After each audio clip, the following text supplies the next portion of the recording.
जब चाय लगी फटने, यानी जब मोदी जी का क्रेज लगा घटने, तो कंगना लगी पटने। देश के अंदर कलर के कपड़े को पहनने को लेकर विवाद खड़ा हो जाता है, लोगों की भावनाओं को ठेस पहुंच जाती है।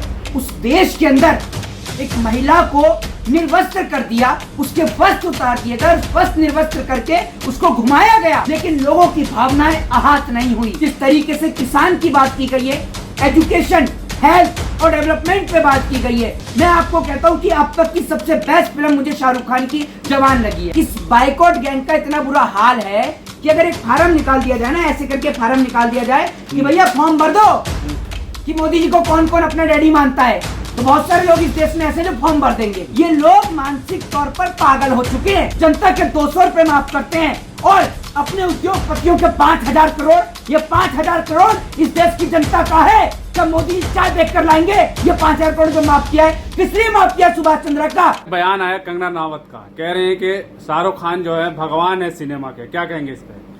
देखिए, यही कहना चाहूंगा कि जब चाय लगी फटने, यानी जब मोदी जी का क्रेज लगा घटने, तो कंगना लगी पटने। ये बात मैं आपको बता दूं, जिस तरीके से आज मोदी जी का डे बाय डे क्रेज नीचे आता जा रहा है, डाउन होता जा रहा है, और कंगना रनावत को बॉलीवुड की इंडस्ट्री में कोई काम नहीं मिलता हुआ नजर आ रहा है। कंगना रनावत एक फ्लॉप एक्ट्रेस के तौर पर, फ्लॉप हीरोइन के तौर पर आज नजर आ रही है बॉलीवुड के अंदर। तो उसके बाद उनको जो रास्ता नजर आ रहा है शाहरुख खान का, तो उसी रास्ते पर जा रही हैं। और कल तक शाहरुख खान का विरोध करने वाली वो बाइकॉट गैंग के मुंह पर शाहरुख खान ने स्वयं ताला लगा दिया है अपनी एक फिल्म जवान को लॉन्च करते हुए। शाहरुख खान ने दिखा दिया कि उनका अपने देश के प्रति कितना प्रेम है, कितना प्यार है। शाहरुख खान को किसी जाति, किसी धर्म और किसी मजहब से, किसी संप्रदाय से किसी प्रकार का कोई बैर नहीं। शाहरुख खान एक मुसलमान होते हुए भी वैष्णो देवी के मंदिर पर जाते हैं, हिंदुओं के सबसे बड़े तीर्थ स्थल पर वो जाने का काम करते हैं। शाहरुख खान एक बड़ा दिल रखते हुए उनके खिलाफ बोलने वालों के लिए भी वो कभी कोई तंज नहीं कसते। शाहरुख खान की मूवी पठान हो, उसका बड़े लेवल पर एक विरोध किया गया, लेकिन जिस तरीके से वो मूवी हाईलाइट हुई, उस मूवी का जिस तरीके से लोगों के मन में क्रेज जागा और लोगों ने देखा भी, और उसके बाद उस मूवी के हो जाने के बाद में कुछ समय बाद एक घटना होती है मणिपुर की। उस घटना को मैं जोड़ता हूं और देखता हूं और सोचता हूं कि जिस देश के अंदर एक कलर के कपड़े को पहनने को लेकर विवाद खड़ा हो जाता है, लोगों की भावनाओं को ठेस पहुंच जाती है, उस देश के अंदर एक महिला को निर्वस्त्र कर दिया, उसके वस्त्र उतार दिए गए, वस्त्र निर्वस्त्र करके उसको घुमाया गया, लेकिन लोगों की भावनाएं आहत नहीं हुई। यानी इस देश के अंदर लोग जो हैं वो ये तराशते हैं कि करने वाला मुसलमान है या हिंदू है। अगर करने वाला मुसलमान है तो भैया धरने करो, प्रदर्शन करो, प्रोटेस्ट करो और सड़कों पर नंगा नाच करो। कल तक जो शाहरुख खान कंगना के लिए जिहादी थे, आज भगवान कैसे हो गए? वो इसलिए हो गए क्योंकि अब उनको दिख रहा है कि उनको काम नहीं मिल रहा, तो सोच रही हैं। मैं आपको बता दूं, एक कहावत हमारे में हिंदी में एक कहावत है कि जरूरत के टाइम पर, मुसीबत के टाइम पर गधे को भी बाप बना लिया जाता है। ठीक है, मैं आपको बता देता हूँ। ये कहावत है कि जब भैया किसी को काम होता है ना किसी से, तो वो मतलब ये है कि सब कुछ अपना बैर भूल जाता है। ये मैं आपको बताता हूँ। कंगना रनावत को आज कोई काम नहीं मिल रहा है, कुछ भी नहीं मिल रहा है, तो कंगना रनावत क्या कर रही हैं, आज जो है वो वापस से शाहरुख खान की तारीफ करने लगी है, उनके पुल बांधने लगी है तारीफों के। और शाहरुख खान की जो फिल्म है जवान, उस जवान फिल्म का जिस तरीके से, मैं आपको बता दूं, वो जवान फिल्म के अंदर जिस तरीके से किसान की बात की गई है, एजुकेशन, हेल्थ और डेवलपमेंट पे बात की गई है, मैं आपको कहता हूं कि अब तक की सबसे बेस्ट फिल्म मुझे शाहरुख खान की जवान लगी है।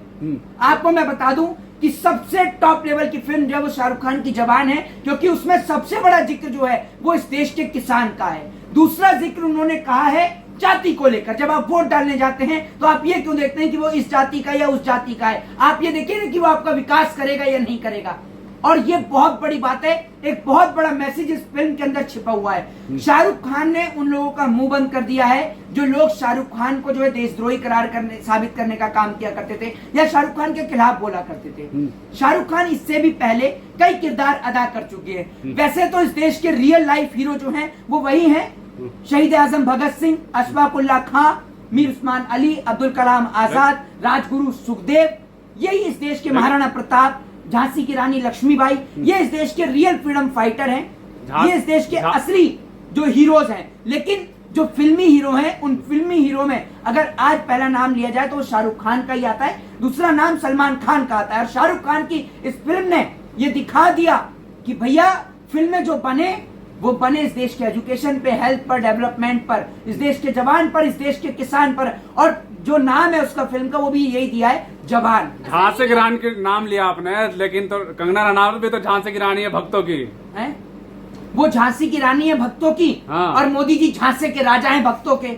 वो झांसा देने का काम करते हैं। किसी को 15 लाख का दे दिया तो किसी को 2 करोड़ रोजगार का दे दिया, और किसी को दे दिया बुलेट ट्रेन का तो किसी को दे दिया 100 स्मार्ट सिटी का। वो भी तो झांसे के राजा हैं। फर्क इतना है कि झांसी की रानी जो है वो घोड़े पर बैठकर चला करती थी, और झांसे का राजा जो है वो 15 लाख के सूट में चलता है। और झांसे का राजा जिस तरीके से झांसा देता है भाइयों और बहनों, और जब बोल दिया मित्रों तो समझ रहे हो वही सारी घटना कर दी आपने उन्होंने। ये तो बोले कि झांसी का राजा है मोदी जी। मोदी जी के अलावा कौन है ऑप्शन है जो देश को चलाएगा? मोदी जी के अलावा? हाँ मोदी जी के अलावा? हाँ, 56 इंच का सीना है मोदी जी का, प्रधानमंत्री मोदी जी का। चलिए, बहुत अच्छी बात आपने कही कि 56 इंची का मोदी जी का सीना है। इन्होंने पत्रकारिता छोड़कर टेलर का काम शुरू कर दिया है। आपने मोदी जी का सीना नापा है कि उनका 56 का या 57 का है? बताइए ना आप मुझे। लोग कहते हैं कि बहादुर है हमारे प्रधानमंत्री। बहादुर है? हाँ बहादुर है? हाँ। अभी तक तो मुझे पता था नरेंद्र मोदी प्रधानमंत्री है। बहादुर प्रधानमंत्री कब बन गया? मोदी जी का नाम भी बदल दिया क्या? अब तक तो मैंने यही सुना था कि जगहों का नाम बदला जा रहा है, अब प्रधानमंत्री का ही नाम बदल दिया। प्रधानमंत्री का नाम बहादुर रख दिया। बहादुर तो हमारे यहाँ पर ऐसे कहते हैं जैसे नौकर को कहते हैं, बहादुर इधर आ, जरा बर्तन उठा। बहादुर नाम रखा है क्या? आप सवाल का जवाब दीजिए। 2024 में अगर प्रधानमंत्री नहीं, मोदी जी नहीं तो कौन? मोदी जी नहीं तो कौन? हाँ। भैया मोदी जी नहीं तो बहुत सारे ऑप्शन, ये आप समझ लीजिए। मोदी जी के पास कला क्या है? मोदी जी झूठ बोलना जानते हैं, रोना जानते हैं। रोने के लिए मोदी जी ग्लिसरीन का इस्तेमाल करते हैं, और झूठ बोलने के लिए सेक्स चिल्ली को देख लेते हैं। तो एक्सपर्ट तो है ही मोदी जी, उसमें क्या करना है? झूठ ही तो बोलना है, मंच पे खड़ा होकर झूठ ही बोलना है। प्रधानमंत्री झूठ ही तो बोलते राहुल हैं। गांधी को तो लोग पप्पू समझ रहे हैं कि ये तो प्रधानमंत्री बनने के लायक नहीं है। अच्छा, राहुल गांधी कैसे? पप्पू जरा एक उदाहरण दीजिए। लोग तो बोले, पूरा सोशल मीडिया पे पप्पू पप्पू पप्पू पप्पू कहा जा रहा है। अब लोगों को समझ में नहीं आ रहा, जो व्यक्ति मंच पर खड़ा होकर कहता है कि मैं गधे से प्रेरणा लेता हूँ। प्रधानमंत्री मोदी ने कहा है कि मैं खुद गधे से प्रेरणा लेता हूँ। अब लोग उनको पप्पू नहीं समझ रहे हैं। राहुल गांधी का एक स्टेटमेंट मुझे तो जरा सुनाइए कि जिस कारण आप राहुल गांधी, आप एक पर्सनल, एक जर्नलिस्ट, मैं आपसे एक पर्सनल क्वेश्चन पूछता हूँ कि राहुल गांधी कैसे पप्पू हैं, जरा बताइए। एक उनका एक ऐसा उनको स्टेटमेंट। राजनीति करनी नहीं आती, उन्हें बोलना नहीं आता। बाहर कैम्ब्रिज में जाके अपने देश का नाम उछाल रहे हैं, बोल रहे हैं यहाँ पे लोकतंत्र नहीं है। तो मोदी जी क्या करते थे? मोदी जी ने क्या कहा विदेश में? पहले आपने सुना नहीं है, हैं? कि मैं भारत में क्यों पैदा हो गया। मुझे मोदी जी ने जो भारत में के लिए बोला है कि मैं भारत में क्यों पैदा हो गया, वाक्य में ये बताइए, ये शर्मसार करने वाली चीजें नहीं है? ये नहीं दिखता क्या अंधभक्तों को? शर्म आती है मुझे। बताइए, मोदी जी कहते हैं कि शर्म आती है मुझे। ये सब चीजें क्या है? तो आपको तो समझना चाहिए कि कौन पप्पू है और कौन भक्तों का पापा है। ये डिफरेंस आपको बाइकआउट समझना गैंग चाहिए। कहाँ चली गई? बाइकआउट गैंग नजर नहीं आ रही अब कहीं। बाइकआउट गैंग वाले कहाँ हैं? नजर नहीं आ रहे हैं। देखिए, बाइकआउट गैंग का ना बुरा हाल है। बाइकआउट गैंग जिसका विरोध करती है वो पता चलता है थोड़े दिन में पार्टी ज्वाइन कर गया, तो कल तक जिसको गाली दे रहे थे अगले दिन उसी को डैडी चिल्लाने दे जाता है। इस बाइकआउट गैंग का इतना बुरा हाल है कि अगर एक फार्म निकाल दिया जाए ना, ऐसे करके फार्म निकाल दिया जाए कि भैया फॉर्म भर दो कि मोदी जी को कौन कौन अपना डैडी मानता है, तो बहुत सारे लोग इस देश में ऐसे जो फॉर्म भर देंगे।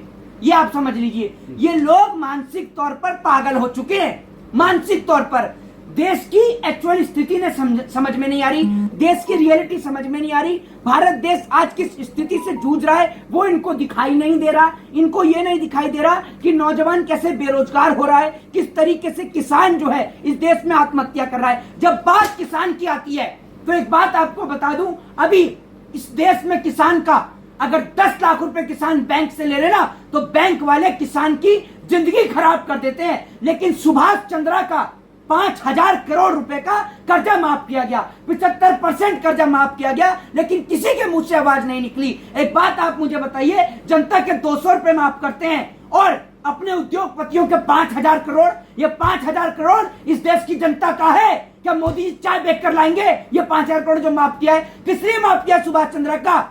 उसकी गोदी मीडिया ने आपके लिए प्रचार किया है, देश के लिए नहीं। किससे पूछ के 5,000 करोड़ माफ किया आपने? देश, हजारों बैंक हमारे देश के अंदर, कई सौ बैंक, हजार नहीं, इस देश में कई बैंक दिवालिया घोषित हो गए। देश की जनता लाइन में लग के बुरा हाल हो गया और ये उद्योगपति का 5,000 करोड़ का कर्जा माफ करें।